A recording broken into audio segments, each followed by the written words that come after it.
Guys, good morning. You get me on my phone until we get to the shop because I forgot the GoPro at the shop, which, by the way, we're going to the shop. So today we are going to disassemble and reassemble the LS3 for the '69 Chevelle and put the Holley mid-mount front runner kit on it and paint it and make it look all pretty and stuff. So I'll see you there. And we have arrived. It's like a candy store for adults that sells horsepower and espressos.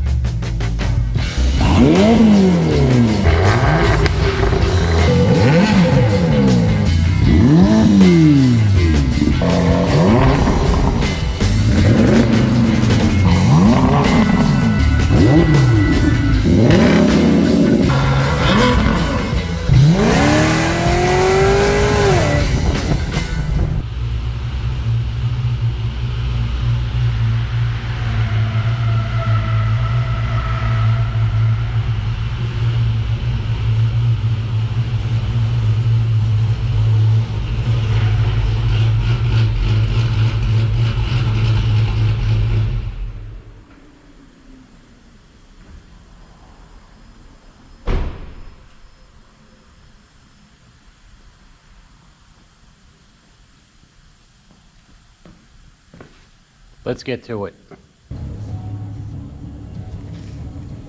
First things first, you gotta mix up the coffee because you want to get all that sugar on the bottom of it in there.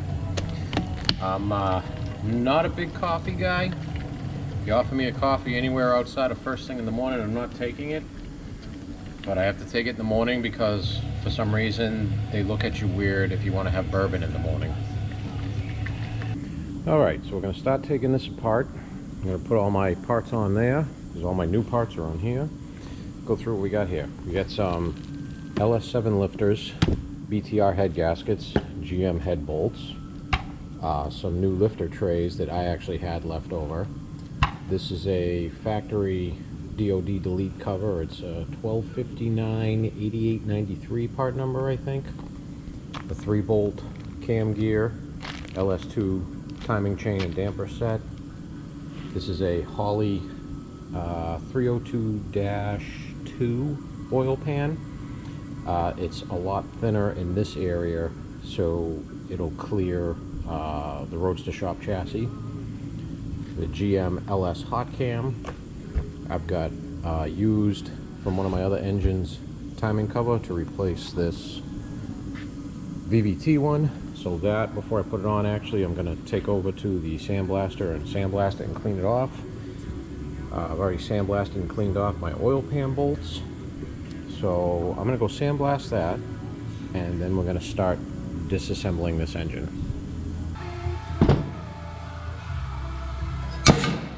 All clean.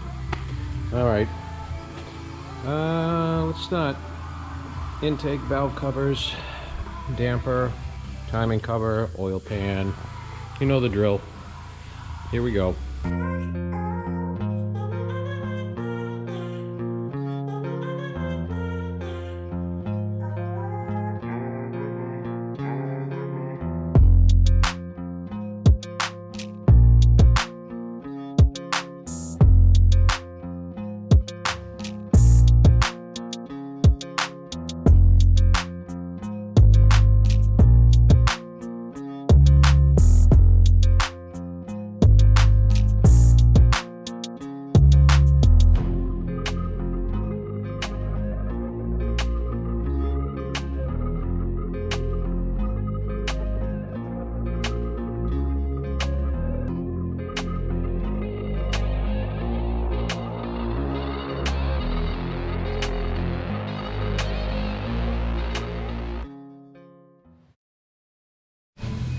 Look at the amount of carbon on a 10,000 mile motor.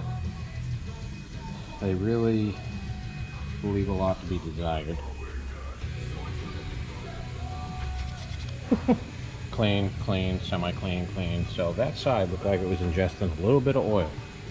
So we're gonna clean those pistons off lightly. These pieces of crap over here. Hold on. Worst thing GM ever made. just to appease the EPA gods with some fake miles per gallon that these don't even really give you. The system operates so little, and these things just don't really do anything besides fail and cause you to have to take the whole motor apart. All right, gonna pull off the oil pump, the pickup, the whole VVT system, and get this cam out of here.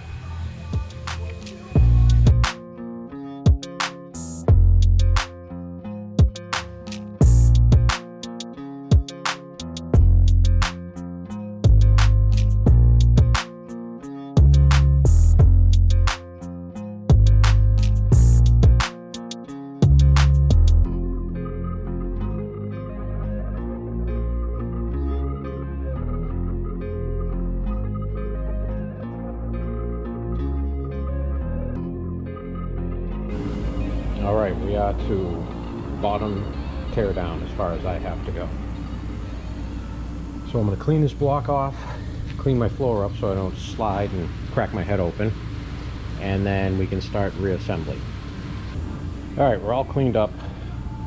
I actually have to modify this windage tray because this is not the right year F-body windage tray, even though this is an F-body engine to work with that oil pan. So for that pan to work, since it has such a small front section, you need this number windage tray.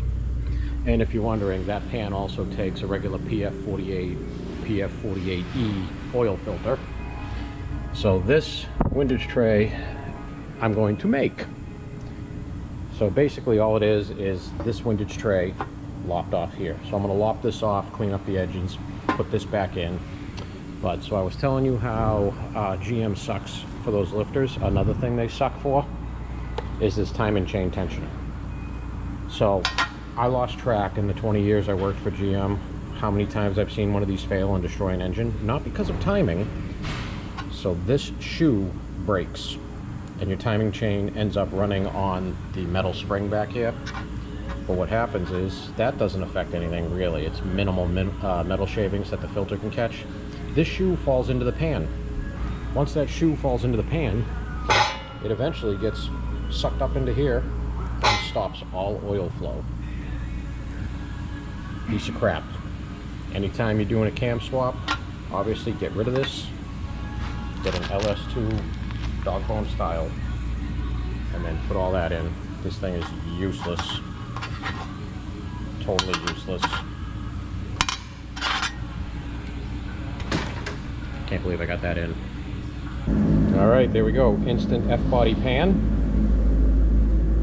And the Holley pan. It's really tough doing this with one hand. Fits perfect. So without that front section cut off, you can see now how this really narrows down to clear the chassis. This was up like this because it hits it. And before you get all bent out of shape that, oh my god, you got no windage tray on those front two cylinders. That's literally how the factory F-body ones are. I just turned this pan into a factory F-body style. We're all cleaned up, so we're going to throw this in now. We're going to lube it up real nice. Actually running low on lube.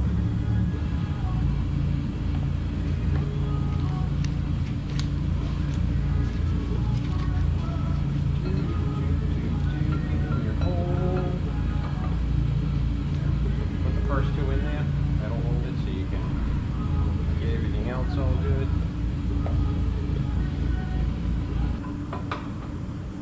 Now we'll need that. It's not worth using, I can't grab the cam.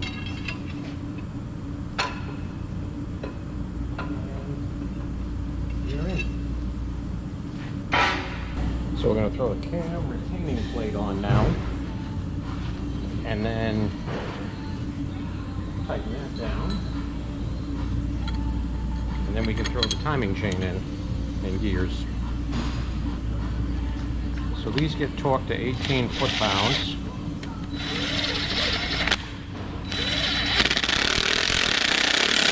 Lock tight.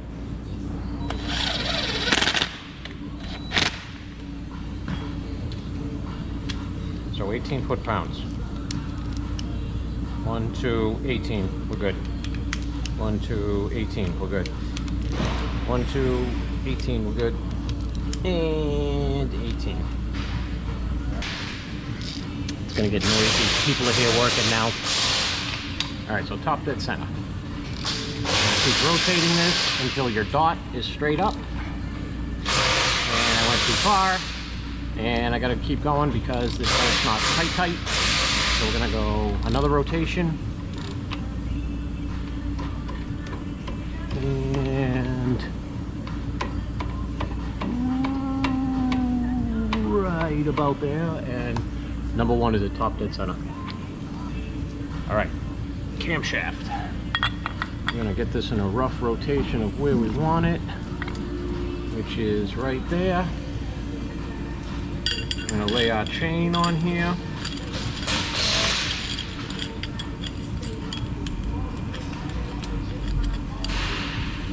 And where am I? We're gonna go back here.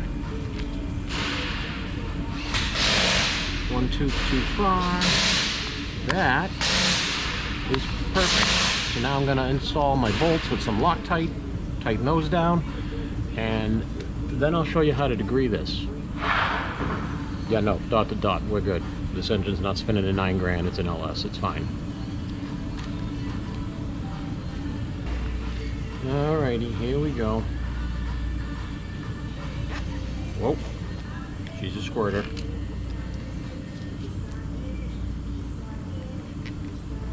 So these are 8mm 12 points, so you know these are never coming out ever again. The good news is they'll be soaked in oil, so at least they won't rust. So let me get my 8mm.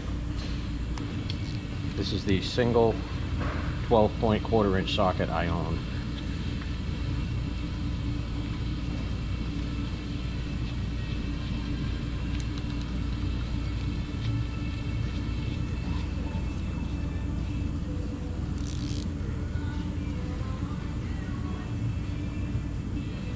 Foot-pounds once again. Good to go. So I'm going to tell you, I definitely just put that LS2 damper on backwards because I'm not paying attention.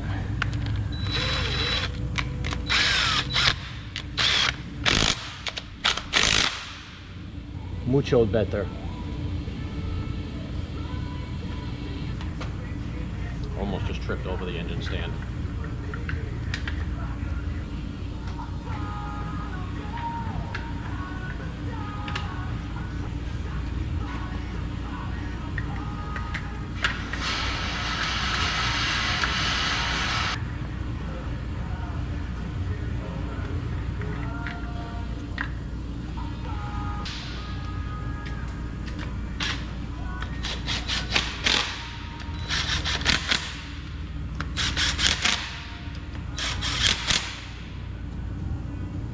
Okay, I'm going to share a little bit of oil pump, LS oil pump knowledge.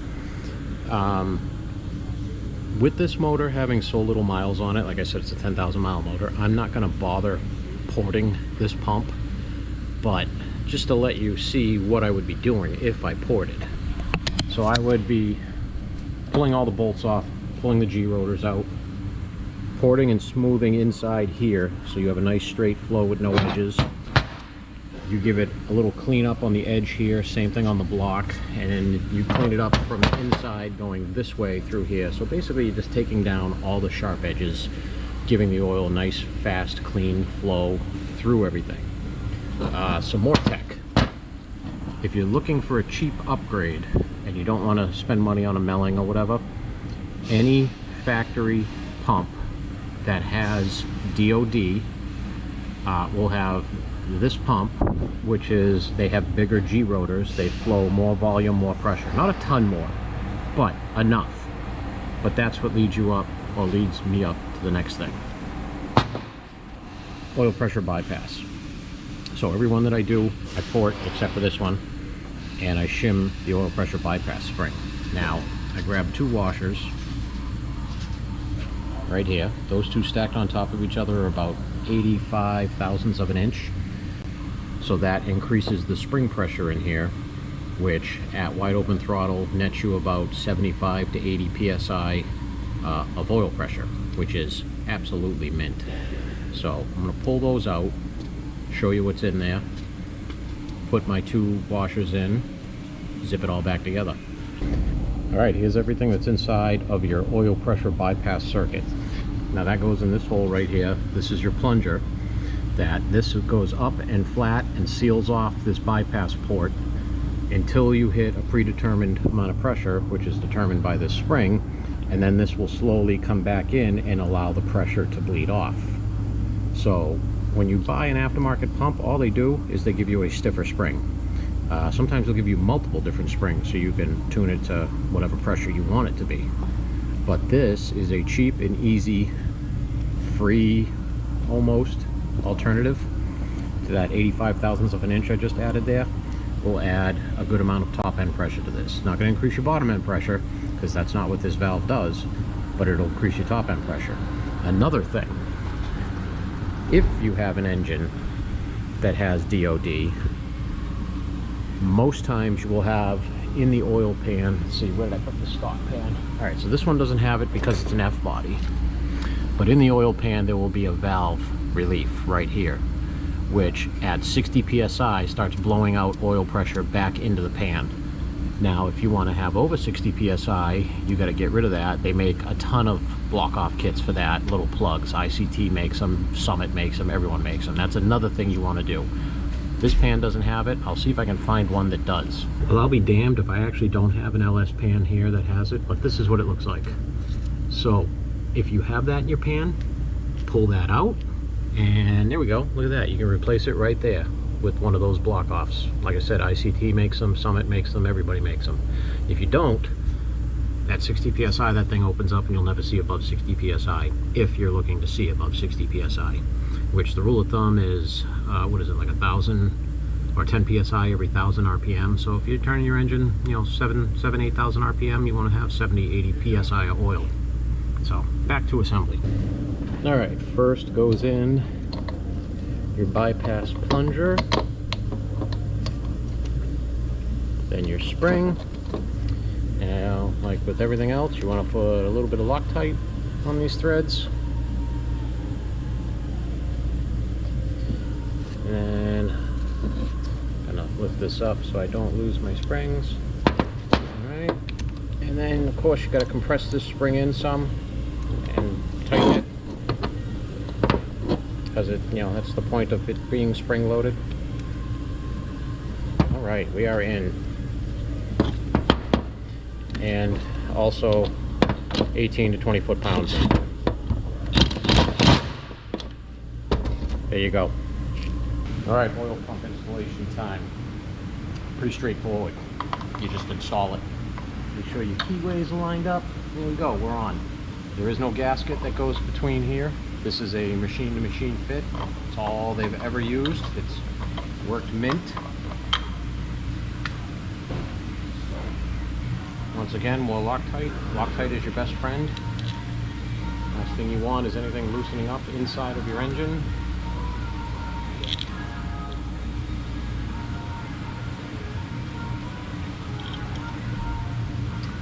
This right here, that plug is to your main oil galley, and I'm dripping Loctite all over myself. So that galley runs this entire length up the back of the engine, or the side I mean, to the back. And then there is the barbell that everyone talks about that's on the other side of that rear cover. We're not going to see that because I'm not taking the rear cover off.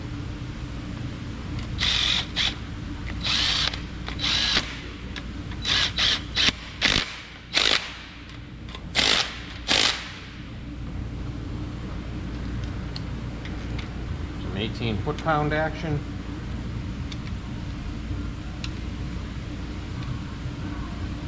Alright, so that brings us to the timing cover. Well, let me spin it around a couple times actually. Everything's still good and free and nice. And now I'm going to knock that loose. Now we're going to install the timing cover. Two very important things I do with any LS front cover, rear cover, oil pan, the whole 9 yards. I put silicone on the cover side, put the gasket down, silicone on the gasket side that goes against the block. Not a lot, very thin coat. It's just extra insurance. I would rather do that than have to deal with a possible oil leak later. And also, if you have not invested in a front and rear timing or front and rear cover centering tool, they're like 15-20 bucks on Amazon. You want one. I see too many guys that line it up with the pan or with the flats down here, and no, you want to line it up with the seal itself, because if you don't, what's going to happen is your seal can be high or low or left or right. Within 1,000, 2,000 miles, you're going to wear the edge of that seal out, and you're going to have an oil leak. And I mean, these things, they're so cheap, and they actually work really well, as we'll see after I get the cover on, as seal installers too. So let's put the cover on. It's O-ring fit. The O-ring side goes in here. We're good. I think it goes without saying that when you put that that gasket in, or the alignment tool, you do that without a seal in there, obviously. A little bit of grease and dirt, since this is a used cover. I'm going to clear that out of there before I put it in. This cover, I believe, came off of my Gen 4 5.3 that came out of my Avalanche. They're all the same, so they are universal. Really, the only covers that are different that you can't really use on anything else are the dry sump motors, because they have a big giant spline drive for a specialty oil pump for everything that goes on that craziness. All right, so we're gonna get my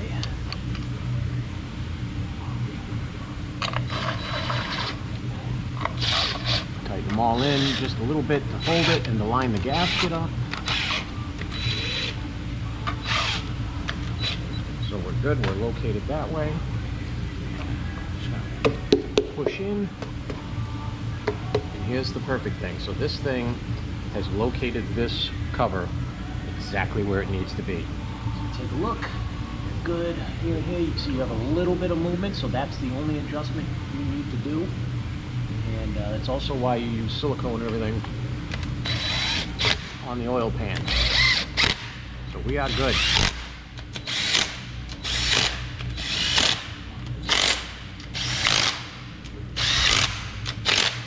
All right, let me do some 18 foot-pounds.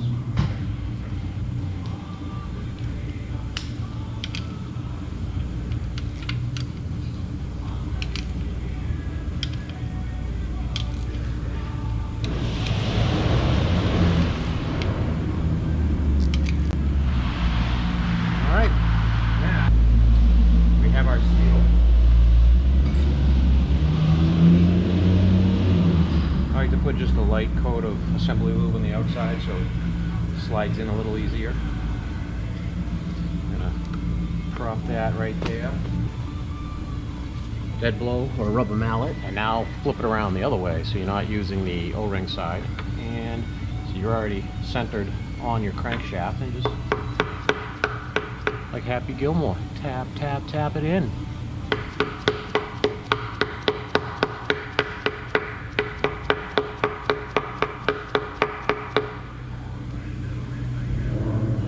Mint.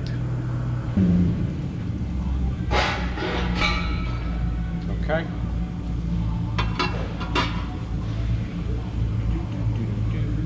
Yeah. So let me put this on the right way. So windage tray, oil pan, pickup tube. I'm going to do all that now.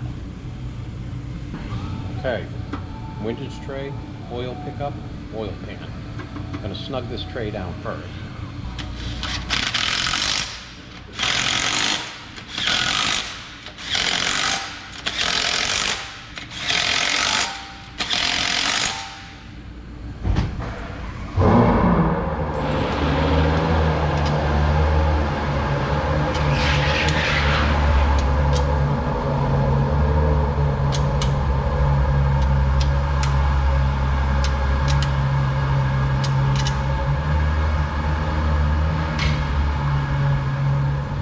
lube your O-rings.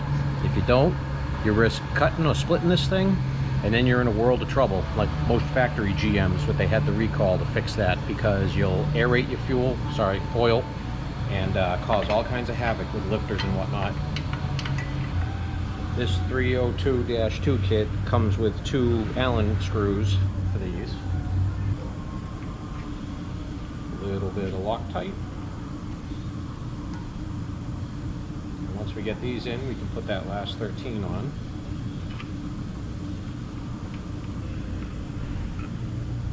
This was always fun. There we go. We're in.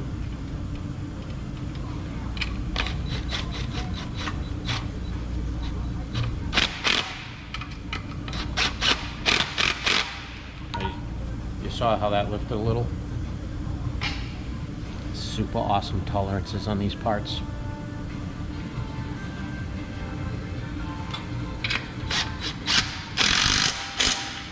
All right.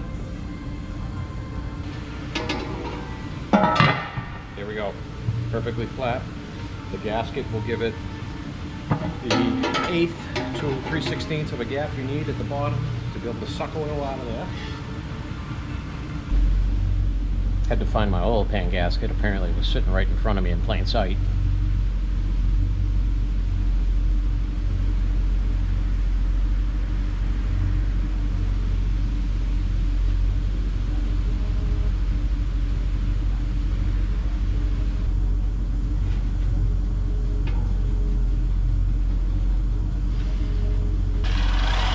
Okay, now we can drive them home.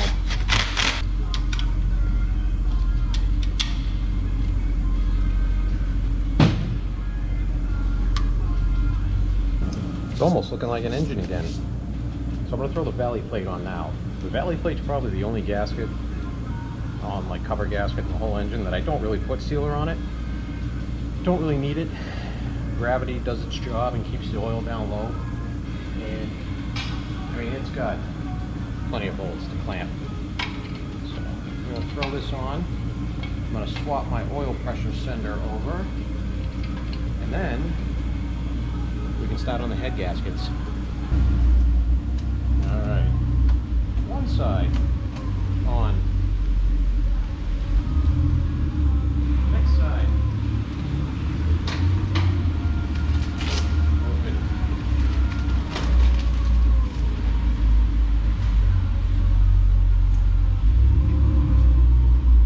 And on. Oh, I think my dowel pin is in the head.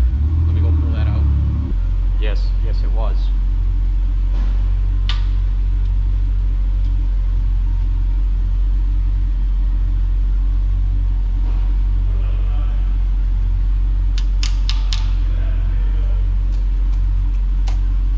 There we go.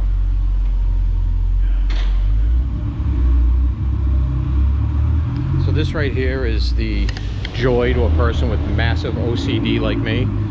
When your parts to be put in, or your parts table basically gets more and more empty until there's none left. So now we're gonna throw, I gotta clean the heads. There we go. And then I'm gonna throw those on there.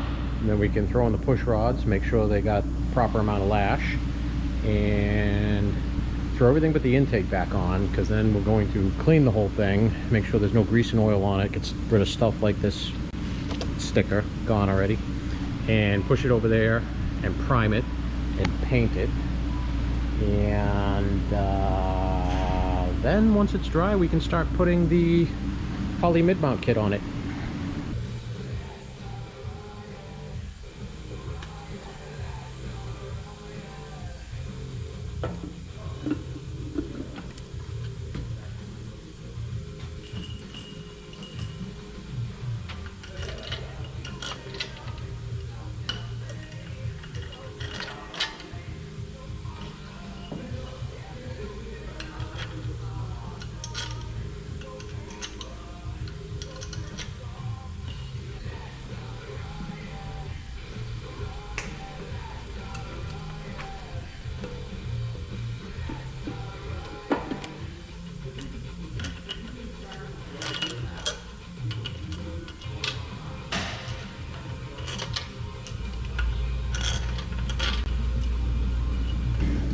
cylinder head bolts are probably the only thing that I ever pay attention and torque to spec because of the OCD and how important they are.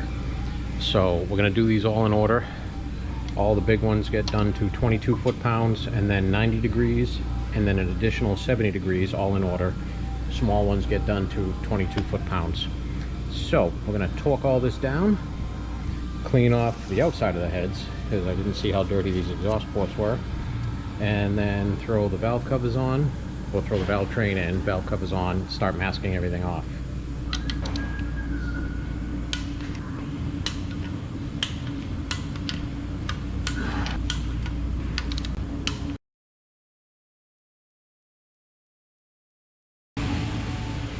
Alright, push rods, lifters, oil sender time.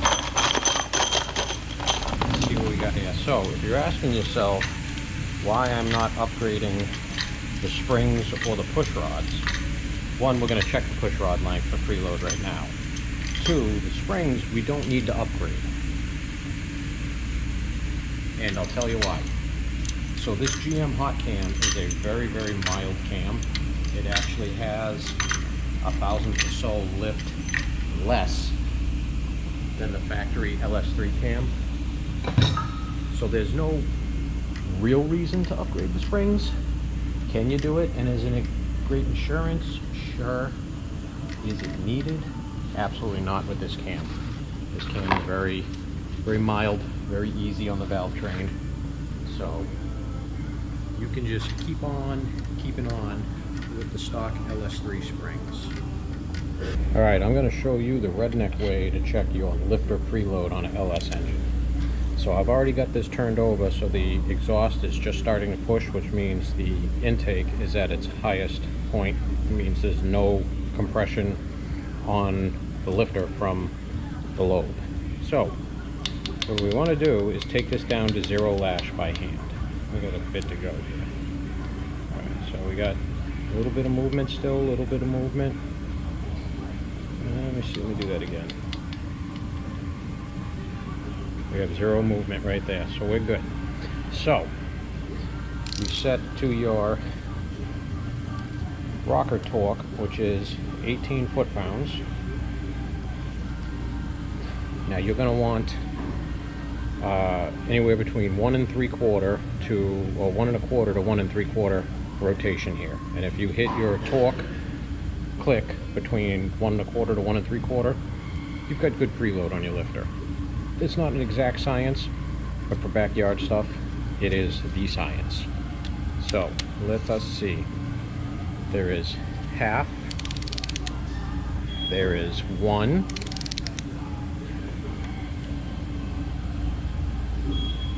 There we go, just shy of 1 1/2. So we're about 1 3/8 of a turn.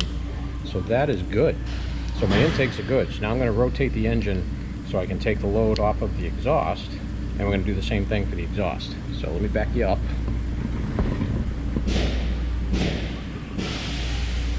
We're going to rotate the engine until the intake starts to push down. There we go. So I'm going to loosen this back up. Okay, we're loosened up. Let me bring you back in here. My handy dandy cardboard box on a chair tripod. Alright, so we're going to loosen up. See, we got play, play, play, getting tighter. Still play. Right there, 0 lash. So I'm going to make sure my torque wrench is on tightening. Alright, so we have a half, we have 1 full turn, same thing, almost 1 1/2, so 1 3/8 we'll call it. So these push rods are going to work perfectly with these lifters and the rocker arms on this setup, so now I can go through and just torque everything.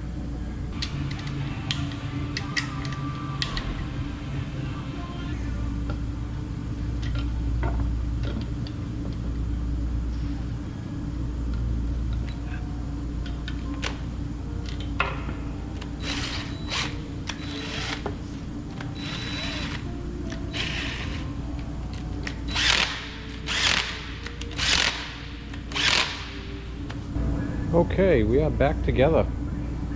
So I'm going to start masking so I can spray some degreaser on this thing, clean it all off, dry it all off, and then we can start putting some primer and color down on it. Well, I'm glad I did a final walk around and checked everything out, because I happened to look up and I'm like, what the hell is my coolant jacket plug? So whoever had this engine pulled the plug out of it, didn't put one back in. I don't have one, but that spare LS1 over there does. So we're yoinking that one out, putting it in this. Yeah, coolant's much less likely to leak out of there now, so now we're gonna go push it over and degrease it.